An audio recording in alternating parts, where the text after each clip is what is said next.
오늘 우리는 시편 85편 7절부터 읽었습니다마는 1절부터 전체를 보실 필요가 있습니다. 앞의 내용은 시편 기자가 하나님께서 과거에 행하신 구원의 역사를 회상하는 노래로 기록되어 있습니다. 과거를 회상하면서 하나님이 우리를 구원하셨구나, 감사하다, 그런 내용으로 노래했다는 것이죠. 우리는 과거를 되돌아봅니다. 그럴 때마다 여러분 어떤 생각을 하시나요? 참 감사하다, 주님의 은혜다 라는 생각도 간혹 하겠지만은 더 많이 드는 생각은 후회가 아닐까 싶습니다.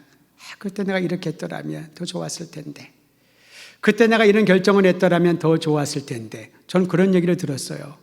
요즘 금값이 조금 내려갔지만은 두세 주만 더 하늘을 칠 정도로 그렇게 값이 올랐다면서요. 좀 금이 없어서 모르겠습니다만 그랬대요. 그냥 많은 사람들이 후회를 했답니다. 1년 전에, 아니 6개월 전에 내가 좀 사놓을 걸. 대부분 우리가 과거를 회상할 때는 자기도 모르게 자연스러운 반응이 아닐까 싶습니다. 후회를 합니다. 근데 성경에 보면은 하나님을 경외하는 사람들은 과거를 회상하면서 무슨 말을 하냐면은 하나님이 그때 나에게 은혜를 베푸셨구나, 하나님이 그때 나를 살리셨구나, 하나님이 그때 나를 보호하셨구나, 감사의 고백을 드린다는 겁니다. 시편 85편의 저자는 고라 자손이라고 되어 있는데 그가 그러한 과거를 회상을 하면서 아마 그 과거는 이스라엘 역사에 잊을 수 없는 바벨론 포로 귀환이 아닐까 싶습니다. 바벨론의 포로로 잡혀가면서 이제는 망했구나, 우리나라의 운명은 여기까지구나 생각했겠지요. 그러나 예레미야 선지자는 확신을 가지고 선포했습니다. 하나님의 징계가 죄를 다 몰아내고 정화시켜서 회복시킬 것이라고. 실제로 그 예언이 이루어지지 않습니까? 70년의 바벨론 포로 생활을 마치고 귀환하면서 얼마나 감격했을까요? 70년의 고통이 다 잊혀질 정도로 이건 하나님이 향하셨지, 하나님의 약속이 이루어졌지, 우리를 죄악 가운데 머물지 않고 하나님만 사랑하는 백성 삼으려고 우리에게 그러한 역경을 주셨구나.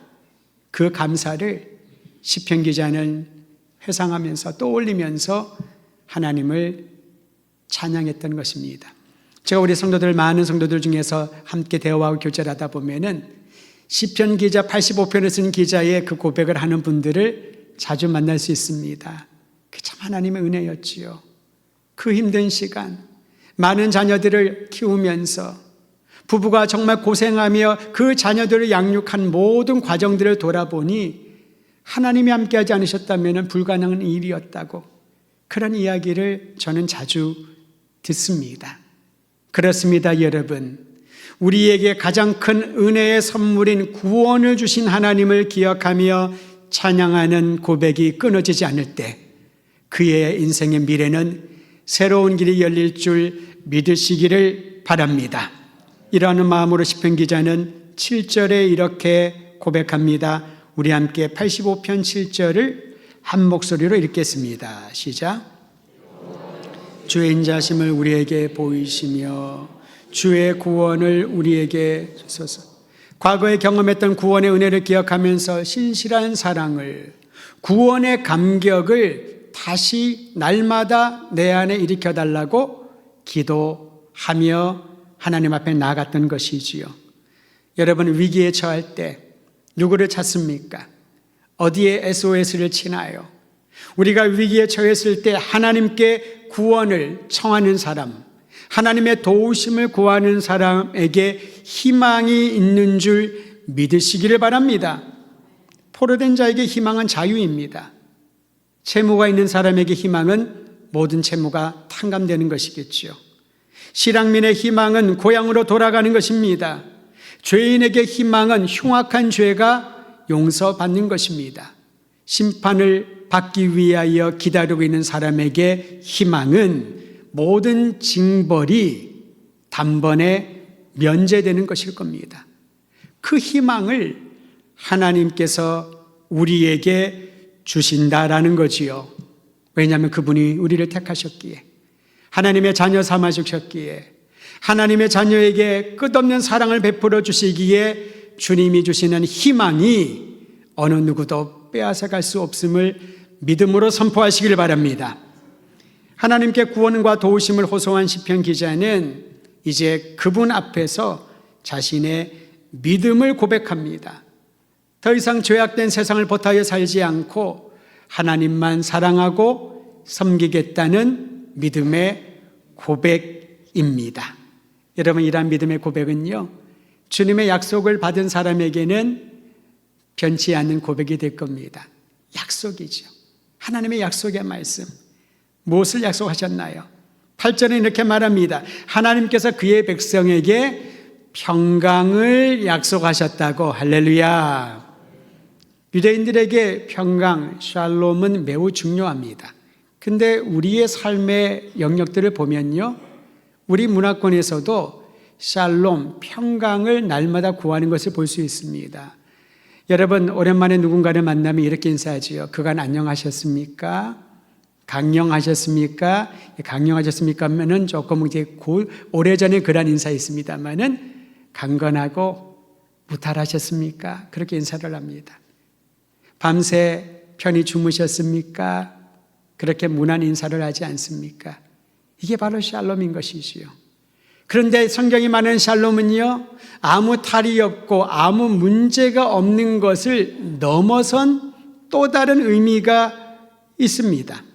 불안과 염려와 공포가 사라지고 변함없는 안정 가운데 거하는 것이 바로 샬롬, 평강인 것이지요. 여러분, 어떤 일을 앞두고 막 심장박동수가 막 빨리 뛰고 긴장되고 그럴 때 있지 않습니까? 우리 아이들이 시험을 잘 봤다는 얘기를 들었어요. 보통 시험을 잘 봤다는 얘기를 잘 안 하는데 저는 그게 참 좋다고 합니다. 성적은 몰라요. 시험은 잘 본 거예요. 시험은 잘 봐야지요. 그런데 아예 처음부터 걱정을 합니다. 어려운 문제 나올까 걱정하고, 시험 문제 보면서 어렵다고 걱정을 하고, 좋지 않은 자기 기대되는 점수를 받지 못할까 걱정을 하고, 그 점수로 내가 원하는 학교에 가지 못할까 걱정을 하고, 우리의 삶은 걱정의 연속인데요, 우리 시대가 우리의 자녀들에게 그러한 걱정 태산의 문화를 만들어가지 않는가 싶습니다. 진정한 샬롬은 걱정과 염려와 불안을 야기시키는 요소들이 있어도 하나님이 주시는 안정을 누리는 것이지요. 이 평강을 하나님이 약속하여 주셨기에 믿음의 고백을 할 수 있는 것입니다. 저는 주의 이름으로 선포합니다. 오늘 예배드리는 더드림교회 모든 성도들, 예배드리는 모든 믿음의 가족들에게 하나님이 주시는 어느 누구도 빼앗아갈 수 없는 평강이 여러분의 삶과 가정 위에 충만 일터 위에도 그리고 우리 민족 위에 충만하기를 주의 이름으로 선포합니다. 그 믿음으로 우리는 계속 선포해야 되는 것이지요. 하나님이 주시는 평강은 구원받은 사람에게 주시는 놀라운 징표입니다. 이사야서 12장 2절과 3절 이하에 보면은 특히 3절에 기쁨으로 구원의 우물물에서 물을 기르리라. 구원의 우물에서 물을 길어 올린다라는 구절이 있습니다. 하나님을 찬양하면서 주님은 나의 구원이십니다. 나의 노래이십니다. 나의 든든한 반석이요 보호자이십니다. 라고 찬양하면서 기쁨으로 우물들에서 물을 기르겠습니다. 요즘 젊은이들은 우물을 알지만은 우물에 가서 물을 기른 적은 없을 거예요. 근데 상당히 많은 분들은 직접 경험을 하셨을 겁니다. 만약에 마을의 중간에 있는 또한 중요한 우물이 말라버리는 징조가 보이면은 심각한 문제거든요. 그런데 이 한 마을에는요, 이미 3대, 4대, 5대가 지났는데도 놀랍게도 우물의 물이 계속 솟아오르면은 그것이 큰 위안이 되고 생명을 연장하는데 굉장한 보탬이 되지 않겠습니까? 하나님께서 우리에게 기쁨, 구원의 감격을 누리는, 구원의 기쁨을 누리는 그 물을 날마다 솟아오르게 한다는 거지요. 그런데 그 우물에 가서 물을 길러야 내가 마실 수가 있지요. 하나님 우리를 구원하셨지만은 구원의 우물에서 기쁨으로 그 모든 감격을 누리라고 우리에게 우물도 가르쳐 주시고 물동이도 허락해 주시고 가서 기르면은 불이 오브 차지다. 돈 안 내도 괜찮다. 그냥 마셔라. 무상이다. 거저 준 것이다. 근데 가서 마시질 않습니다. 그렇게 해서 불평하는 거지요. 기쁨이 없다. 나는 메마르다. 나는 주님이 나를 구원하시는지 모르겠다. 내 삶은 왜 이런지 모르겠다. 미래가 없다. 구원을 받았음에도 불구하고 그 감격을 누리지 못하면은 기쁨도 없고요. 열매를 맺지 못하게 되는 겁니다. 구원받은 자에게 하나님이 구원의 열매를 맺게 할 것이라고 오늘 말씀을 통하여 발견하게 됩니다. 곧 인애와 진리와 의와 화평이 어울려져서 하나님의 영광을 경험하는 그러한 열매를 맺기를 원하십니다. 인애와 진리와 의와 화평 이 네 가지는 하나님의 성품에 속합니다. 하나님의 성품이 각자의 삶에 나타날 때 구원의 열매를 맺게 된다는 것이지요. 시편 기자는 구원의 열매인 인애와 진리와 의와 화평을 매우 사실적으로 묘사해 놓았습니다. 85편 10절 상반절에 보면 인애와 진리가 같이 만난다라고 기록되어 있지요. 여러분, 만남은 새로운 일을 일으킵니다. 요즘은 SNS가 워낙 발전돼서요, 지구 반대편에 있는 사람도 다 연결하고 소통할 수가 있고요, 화상통화도 가능하고요, 다 연결이 됩니다. 초연결 시대이지요. 그런데 연결이 되어서 소통은 된다 하더라도 직접 만나서 경험하고 느끼는 이 감동은 그걸로 충분히 채워주지 못합니다. 만나서 딴 얘기하지 않더라도 눈빛만 맞추어도 서로의 체온만 느껴도 여러분 무엇인가 마음에 움직이는 게 있지 않습니까? 그래서 만남은 중요한 것이지요. 이 새로운 일을 일으키는 만남을 인애와 진리가 만난다라고 말을 합니다. 인애, 이 인애는요, 한결같고 지속적이며 헌신적인 사랑을 인애라고 번역해 놓았습니다. 다른 번역에는 긍휼이라고 번역을 하기도 하고요. 이 단어는 히브리어로 헤세드라는 단어를 씁니다. 많이 들어서 익숙한 단어예요. 헤세드의 사랑. 한량없고 지속적이고 헌신적인 사랑이 헤세드입니다. 하나님이 우리에게 주시는 사랑이지요. 가끔 그런 얘기를 여러분 옆에서 듣거나 본인이 경험할 수 있을 겁니다. 내가 죽도록 사랑했던 사람인데 어느 순간에 미워질 때가 있을 거예요. 또 내가 그런 미움을 겪을 때가 있을 겁니다. 이 사람 위해서 목숨까지 바치겠다고 내가 결심을 했는데 뭐가 서운해져서 마음에 서운함이 들어오면요, 옛날에 했던 모든 말들도 가짜처럼 느껴지고요, 거짓으로 여겨지고 굉장한 배신감을 느끼게 되죠. 이 서운함이 굉장히 무섭습니다. 서운한 감정 아시지요? 그 감정이 들어올 때 촉각을 세우고 경계하셔야 됩니다. 그렇지 않고 서운한 감정을 그냥 받아들이면은 가장 귀한 사람, 가장 귀한 것을 잃어버릴 위험이 있기 때문에요. 근데 우리는 서운한 감정이 들죠. 그럴 수밖에 없는 것은 우리 사이에 말하는 사랑은 완전하지 않으니까요. 한계가 있으니까요. 말로는 헌신을 말하지만 헌신적이지 않고 내가 좀 채워져야, 내가 사랑할 만한 힘이 있어야 다른 사람을 사랑할 수 있지 않습니까? 우리의 사랑은 조건적이고 한계가 있습니다. 그런데 헤세드 사랑은 한계가 없다는 거죠. 조건적이지 않습니다. 그냥 하나님이 우리의 아버지이기 때문에, 우리의 창조주시기 때문에 우리 모습 그대로 사랑하시는 겁니다. 냄새가 나도, 흉악한 죄를 범해도, 말도 안 되는 그런 상황 가운데 처해 있어도 하나님은 우리 가까이 오셔서 말씀하시는 거죠. 그래도 내가 널 사랑한다. 그래도 내가 너의 아버지다. 그래도 내가 너를 구원한다. 두려워하지 말아라. 그게 바로 헤세드 사랑입니다. 근데 이 사랑을 받기만 하고 우리에게 아무런 반응이 없다면은 그 관계는 일방적인 관계로 끝날 겁니다. 하나님의 헤세드 사랑에 대한 우리의 반응이 바로 진리. 이 진리라는 것은요, 영어로 truth를 말하는 게 아니라 faithfulness를 말합니다. 신실함을 말합니다. 성실함, 충성을 보이는 것. 하나님의 지속적이고 헌신적인 사랑을 만난 우리들이 하나님의 그 사랑에 감사함으로 주님만을 섬기겠습니다. 주님께 충성을 다하겠습니다. 주님이 내 삶의 주인이십니다. 라고 반응을 한다는 것이지요. 이게 바로 하나님의 사랑과 진리가 만난다는 의미입니다. 그래서 이 진리의 히브리어는요, 에메트라는 단어를 씁니다. 에메트. 헤세드의 사랑이 에메트의 진실과 충성됨이 만나는 것, 이게 바로 구원의 열매라는 거지요. 구원받는 사람에게 하나님의 사랑이 흘러넘칩니다. 구원받는 사람에게 하나님을 향한 충성과 헌신이 견고히 세워지는 거지요. 그걸 볼 때 감동이 되지 않겠습니까? 야, 저렇게도 사는 사람이 있구나. 저렇게 자기 모든 것들을 내려놓고 사는 사람들이 있구나.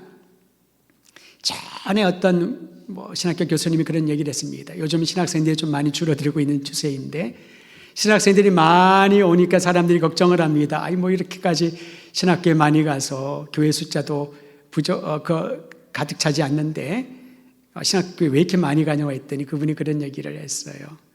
우리나라뿐만 아니라 이 세계 선교에 선교사로 갈 사람들을 보내려고 이렇게 채워주셨다고 굉장히 의미 있는 얘기처럼 보였습니다. 근데 또 다른 사람은 그런 얘기를 합니다. 그냥 목회를 열심히 하다가 목회가 잘 안 되면 선교사로 가지 뭐. 저를 가장 화나게 만드는 말이 그겁니다. 제가 웬만해서 화를 잘 안 내는데요. 세상에서 일하다가 안 되면은 신학하지 뭐. 신학하고 목회하다가 그게 잘 안 되면은 선교사로 가지 뭐. 그거는 굉장히 불경스럽고 하나님의 뜻과 다른 것이지요.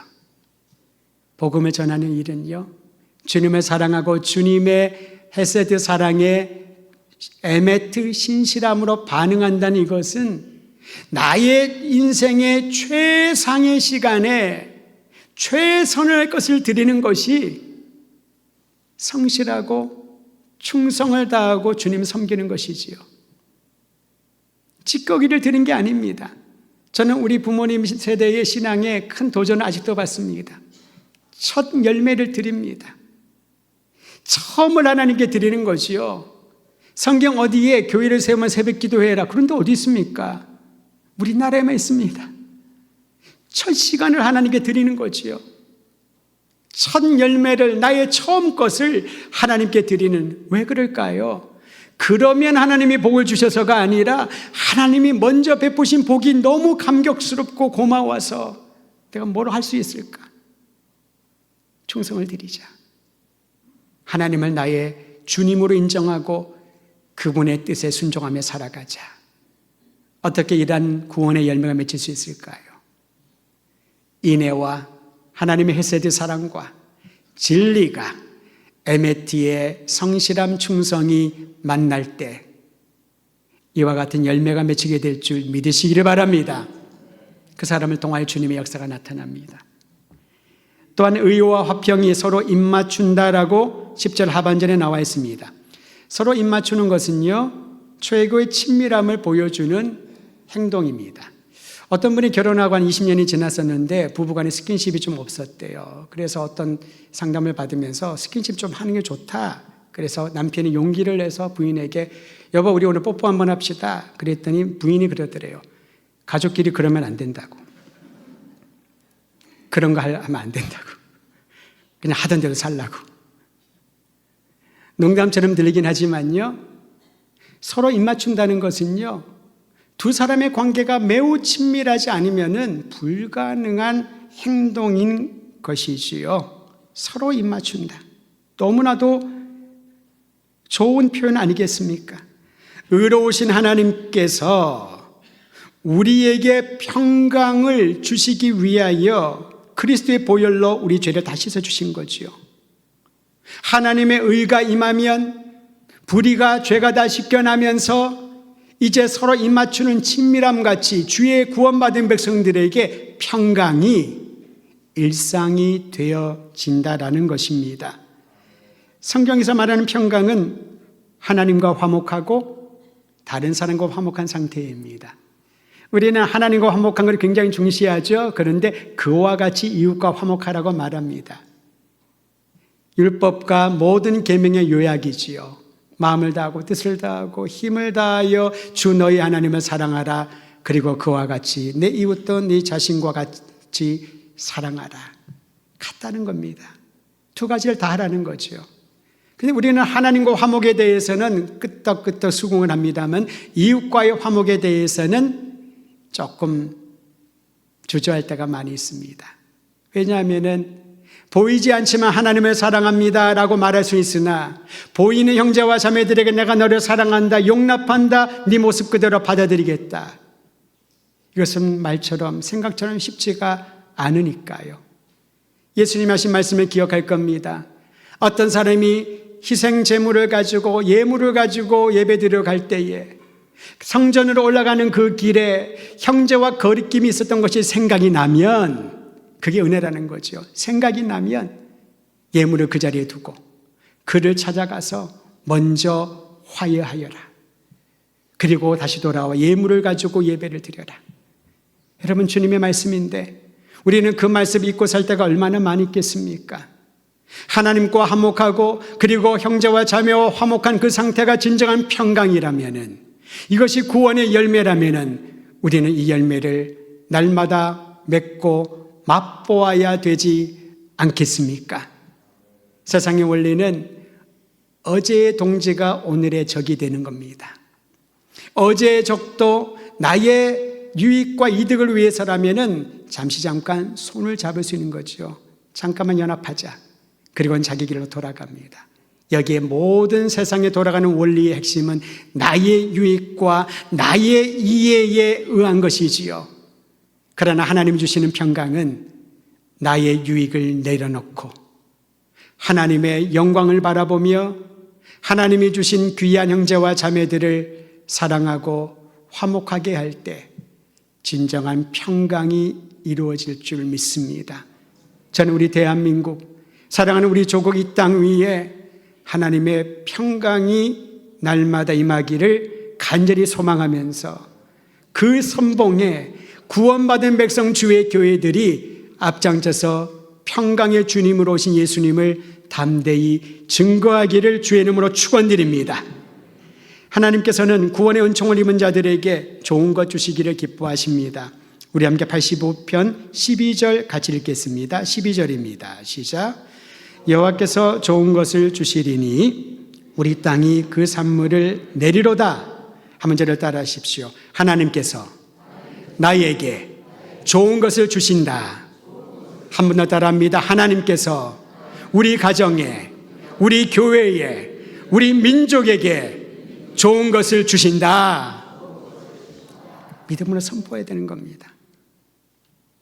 부정적인 것을 말에 입에 담고 또한 나의 불평과 원망을 입에 담기보다 하나님께서 나에게, 우리 가정에, 우리 자녀에게, 우리 교회에, 우리 민족에게 좋은 것을 주시리니. 오늘 이후로 여러분 날마다 선포하십시오. 하루에 100번, 200번 선포하십시오. 내 삶의 힘이 되고 능력이 되고 고백이 되고 선포가 되게 날마다 입에 담기를 주의 이름으로 축원드립니다. 오늘 7시 반쯤에 교회 와서 한번 본당을 쭉 제가 돌아보거든요. 위에 아래 다 돌아보는데 우리 오르간으로 예배드리는 권사님이 항상 일찍 오시니까 오늘따라 뭘 자꾸 연습을 하셔요. 연습을 보통대로 연습을 하시는데 똑같은 걸 하시는데 제가 들으면서 뭐였냐면은 두 번째 부른 찬송이에요. 은혜가 풍성한 하나님은 여기에 부점이 있는 거거든요. 그걸 계속 연습을 하신 거예요. 오르간으로 그거 지키기 쉽지가 않기도 하고 아마 제가 헤아려 보진 않았지만 한 50번 정도 하신 것 같은데요. 진짜로 그걸로. 목사는 거짓말을 안 합니다. 믿으셔야 되는데. 따라다단. 그래서 제가 내려가서 저도 그렇게 계속 불렀어요. 은혜가 풍성한 하나님 얼마나 많이 불렀습니까? 근데 거기 보면 은혜가 풍성한 하나님은, 다름을 느끼면은 여러분은 음악적인 재능이 있고 다름을 모르면은 그래도 감사함으로 생활하시면 됩니다. 하나님은 같이 회중들이 찬양할 때에 묻혀서 모를 수도 있고요. 너무나도 잘하는 찬송이니까 우리는 각자가 기억하고 있는 멜로디와 박자로 부를 것입니다. 왜 연습을 할까요? 왜 그 부분을 계속 반복할까요? 수십 번은 왜 할까요? 하나님께 최상을 드리고 하나님께 예배를 드리는 마음이 그렇게 하다 보면요, 그게 몸에 익혀지게 되는 거지요. 여호와 하나님께서 나에게, 우리에게, 우리 교회, 우리 민족에게 좋은 것을 주시리니 좋은 것을 주시리니, 그저 입에서만 맴도는 헛된 소리가 아니라 하나님을 희망하며 주님을 신뢰하는 믿음으로 그렇게 선포할 때 주님의 역사를 보게 될 것입니다. 구원의 은총은 결핍이 아니라 체험입니다. 공허가 아니라 충만입니다. 황폐가 아니라 윤택을 경험하는 것입니다. 슬픔과 상처가 아니라 기쁨과 회복입니다. 우리에게 가장 좋은 것 주시는 하나님만 의지하며 구원의 감격을 누리십시오. 이 구원의 확신이 있고 이 열매를 맺는 이들에게 주님이 늘 동행하시고 우리의 갈 길을 예비하여 주실 것입니다. 하나님께서 모세를 통하여 이스라엘 백성들에게 광야에서 어떻게 생활할 것인지를 율례를 가르쳐 주시며 훈련시키셨습니다. 그리고 그들에게 위안과 희망의 말씀을 허락해 주셨습니다. 출애굽기 23장 20절에 보면은 기록하기를, 우리 함께 읽을까요? 23장 20절 시작. 내가 사자를 네 앞서 보내어 길에서 너를 보호하여 너를 내가 예비한 곳에 이르게 하니니. 여기서 사자를 보낸다는 사자는요, 천사를 말합니다. 광야길을 거쳐서 가나안 땅에 들어가리라 주님 말씀하셨지요. 율례를 가르치시며 거룩한 백성이 되어라 훈련을 시키겠다고 말씀하십니다. 그래도 두렵습니다. 막막합니다. 얼마나, 어느 기간 동안 가야 되는지 알 수가 없지요. 그때 주님 말씀하십니다. 내 앞서 내가 천사를 보내겠다. 그리고 너를 보호하겠다. 내가 너를 위하여 예비한 곳에 이르게 하겠다. 우리를 향한 주의 약속인 줄 믿으시기를 바랍니다. 두려워하지 마십시오. 27절과 28절에 이렇게 말합니다. 27절 같이 읽지요. 시작. 내가 내 위엄을 네 앞서 보내어 네가 이를 곳의 모든 백성을 물리치고 내 모든 원수들이 내게 등을 돌려 도망하게 할 것이며 여기에 위엄을 보내겠다. 이 위엄은요, 하나님의 권능을 보여줘서 원수들이, 대적들이 공포를 느끼게 하겠다는 겁니다. 내가 얼마나 무서운지 너의 대적들에게 보여주어 등을 돌리고 도망치게 하겠다. 내가 널 위해 싸울 테니 걱정하지 말아라. 계속 읽습니다. 시작. 내가 왕벌을 네 앞에 보내리니 그 벌이 히위 족속과 가나안 족속과 헷 족속을 네 앞에서 쫓아내리라. 왕벌은 말벌류를 말합니다. 여러분 왕벌 보셨죠? 말벌 보셨죠? 아주 과격합니다. 벌 중에 제일 과격하고요. 그리고 무섭습니다. 그 벌침에 쏘이면은 자칫 잘못하면은 생명을 잃을 수가 있죠. 하나님께서 왕벌을, 말벌을 우리 앞에 보내셔가지고요, 그 벌이 가나안 땅에 있는 모든 족속들을 쫓아내고 너희를 위한 처소를 내가 마련하리라. 이 정도 하나님 말씀하셨으면은 아멘 하면 가도 되는데, 아멘을 했지만은 현실이 힘들고 먹을 게 없고 마실 게 없고 너무 뜨겁고 너무 춥고, 모세 역시 언제 도착할 거야? 계획을 정확하게 말해주지 않자 자꾸 애굽으로 돌아가겠대요. 자꾸 불평을 할 수밖에 없습니다. 나의 삶이 아닌가 싶습니다. 사랑하는 성도 여러분, 현실이 어려워도 내 발목을 붙잡고 있는 올무가 너무 세게 나를 조이고 있어도, 나를 대적하고 공격하는 대적들이 너무나도 많아도 오늘 이 말씀을 기억하십시오. 내가 너보다 앞서가서 너를 위하여, 너를 보호하고 너를 위하여 예비한 처소에 안전히 이르게 하겠다. 매 순간마다 이 약속하신 하나님만 바라보며 구원의 열매를 날마다 맺기를 간절히 소망합니다. 사랑과 진리와 의와 화평의 열매를 맺어 그 열매가 필요한 모든 이에게 나누어주는 일에 우리 성도들이 동참하기를 주의 이름으로 축원드립니다.